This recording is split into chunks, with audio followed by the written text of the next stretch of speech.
I'm Dave Greenwood, and this is Overcoming Distractions.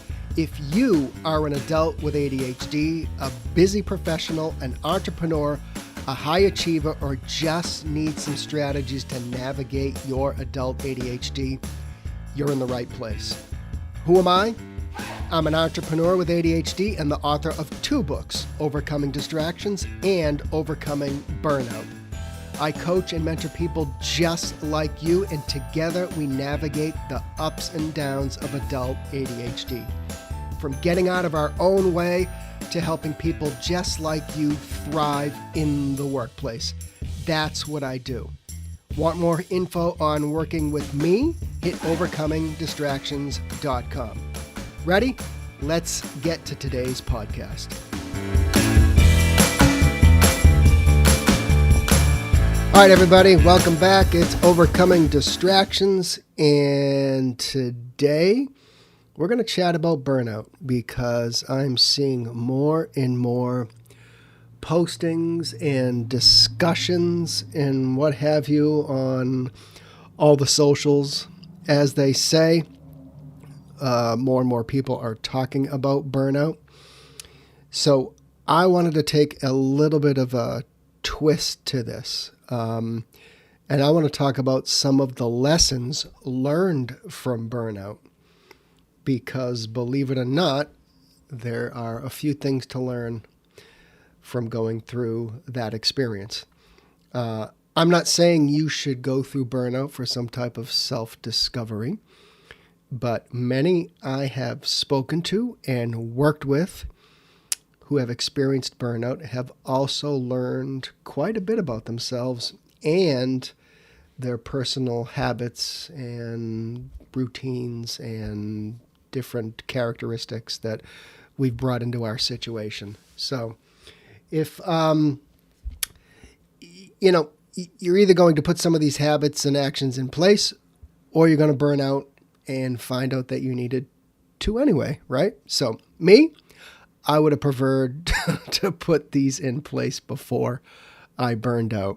But sadly, I had to learn a little bit of a personal lesson myself. So the bottom line is the only way to prevent burnout or recover from it is to be in control. Those of you who know me, those of you who have listened to the podcast and have actually worked with me one-on-one, know that I am a huge fan of taking control of whether it's your adult ADHD, your circumstances, or your feelings of burnout. We can blame our work, our boss, our clients, other external issues and challenges, but the fact is that we have played a role in feeling burned out. Now, I'm not putting the blame on you solely, so don't take this the wrong way, because I know those of us with ADHD already take too much blame and we feel these things. What I am saying is that we have a say when it comes to burnout, and that say is in some of the actions that we have to take.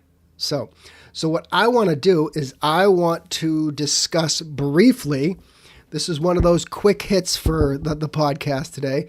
And I just want to go through real quick some of the lessons that many people who have burned out have actually learned. So, number 1, limits, capacity, and boundaries. And I feel we rarely talk about our capacity.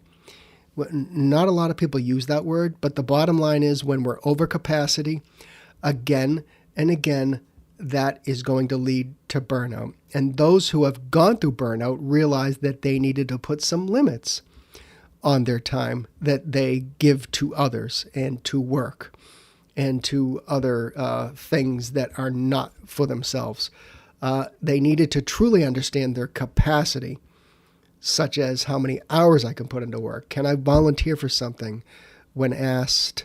Or do I need to say no? These types of things.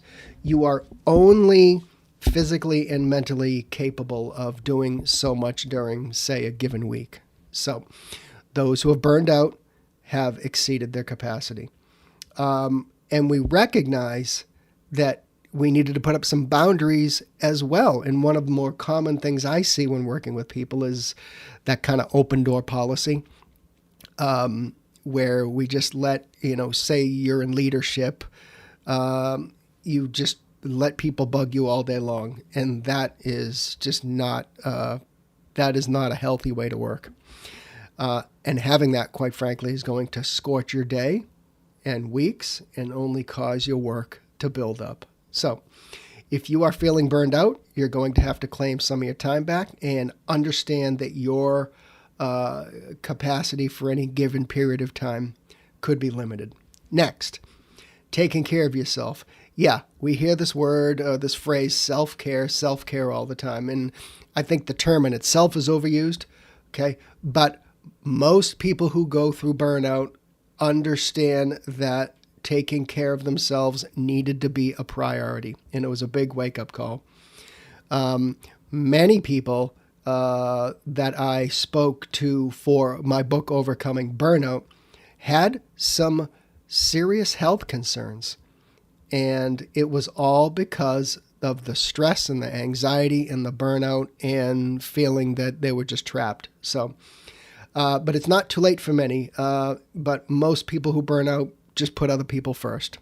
And they take a meeting instead of a walk. They stay at work late instead of hitting the gym or going to see the kids. They go through the drive-thru far too many times.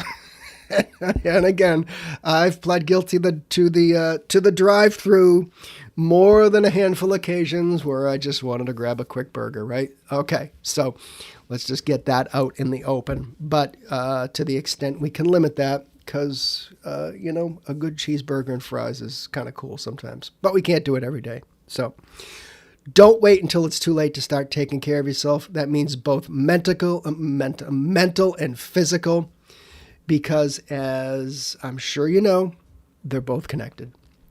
So next, people who burned out understood their priorities finally. And, those of us with ADHD who are working in a busy environment think that we have to do everything right now. Sound familiar? Get to your desk Monday morning and you're trying to do everything. And I know because I have been there. And then you end up with this decision fatigue and you end up going through an entire day and not understanding what you actually did. That is exhausting. When we're feeling burned out, we have a real challenge setting priorities because we are overwhelmed. But at the most basic level, we needed to understand what needs to be done now and what you can strategically delay. And we've talked about this before, where there is procrastination and then there is strategic delay. And we need to understand the difference.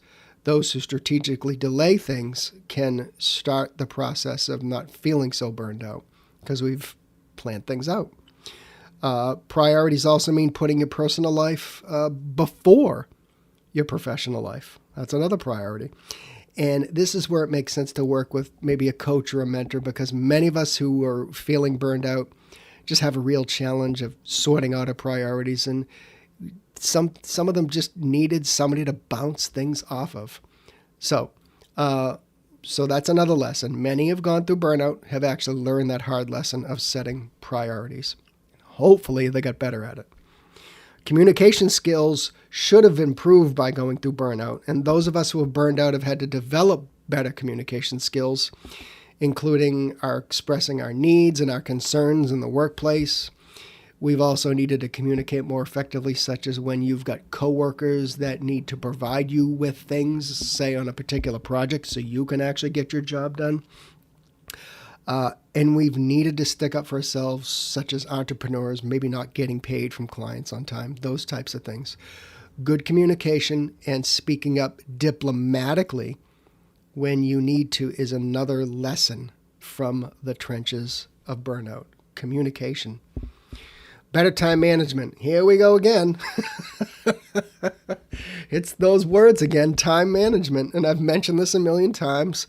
And I could go on forever, and we have, but the bottom line is that when I was so guilty of not managing my time properly, and it was burning me out. And if you can't manage your time properly, schedule focus times, manage to-do lists, so on and so on and so on, you're going to get burned out after a while because you are just plugging holes in your calendar, and there's no flow, and there's no strategy of actually getting things done, getting in the zone, what have you.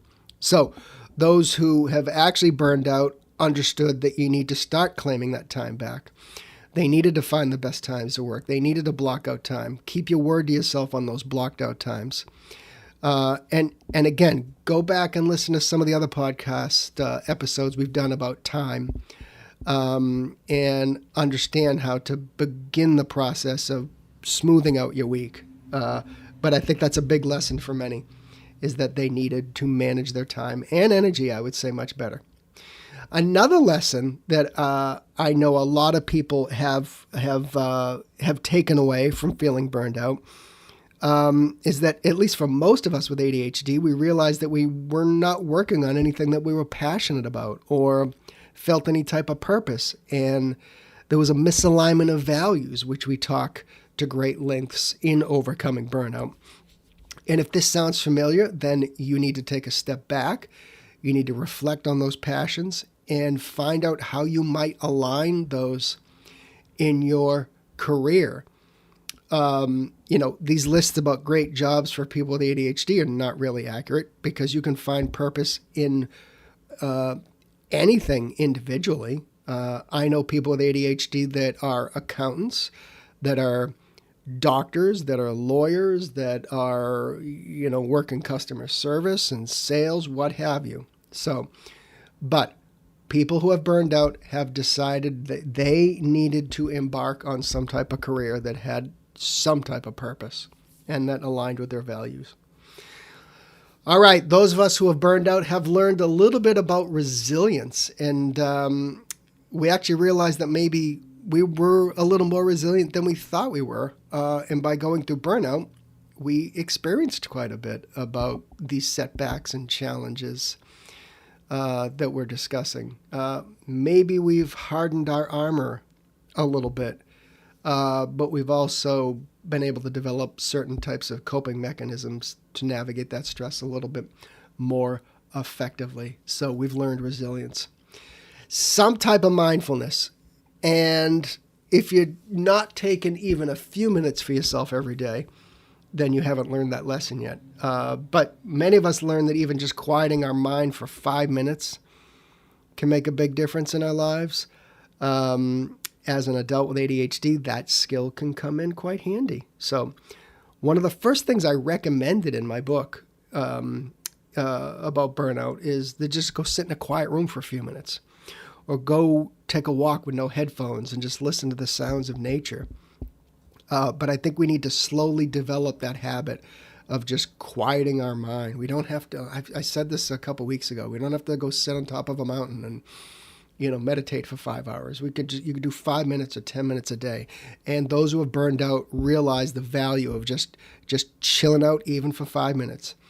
And as my good friend Giovanni Dietzman said, who I interviewed a couple times about mindfulness and meditation for this podcast, he has a concept of never zero. Never go a day without just quieting your mind even for a few minutes. All right, next is we needed to learn that at some point we might have to go through some type of professional skill development. And I'm going to talk about this in a future podcast, because what's not often discussed about burnout is when major changes happen in our lives or in our careers, or maybe the company we're working for is going through a huge change. And that is a massive factor in burning out. Say, for example, your company is going through some massive systems change and everybody's on board, from the leadership all the way down to your administrative staff. Big changes. If that's not handled properly, then that can be exhausting. Maybe your industry has changed and you actually needed to learn new skills. Those skills come in either adapting or saying, screw this, I don't want to work in this industry anymore. So people who have burned out because of major change have also understood that it might be time for some type of new path. And again, I'll mention this. If your company mishandled a major change, then that's on them. Next, people who have burned out realize that maybe they just couldn't go it alone and they just needed some type of support system. It could be a spouse. It could be a good friend. Maybe it's a colleague in the same company as I just mentioned, where they're just, maybe there's more than you that are feeling burned out. And I know from a, support system, sometimes when I work with people one-on-one, people just want to vent because maybe they just had a bad week or things aren't going well. And I like to work on solutions, but sometimes people just need to get a shitstorm out of their system, and that's okay too. So maybe you have nobody to scream at. Maybe you want to scream in your car, what have you. But sometimes I'm hosting venting sessions because in some strange way that helps. So, but that support system can help you gain a little bit of more self-awareness. It can help you rebuild or learn new habits or bring things to the surface that you might not be able to see on your own. So having a support system can help you get out of your own way. And sometimes when we're burned out, we need to get out of our own way. Support systems can also help you make decisions, keep you on track so you're not burning out in the future. That's it. I'm sure there's more. There's plenty more lessons from people that have actually gone through burnout. And my book, Overcoming Burnout, can be found on Amazon. It can also be found on the website, Overcoming Distractions. And that's exactly how the book is written. Lessons from people who have burned out and what they did, the street smart tactics to not feel so burned out and get on with their lives. All right. I will catch you next time, folks. If you do want to work with me one-on-one, you need to work some stuff out. You maybe want to kick the next year in the ass and reboot a little bit, please hit the website, overcomingdistractions.com. Book a quick Zoom chat with me and see if we are a good fit. All right, I'll catch you next time.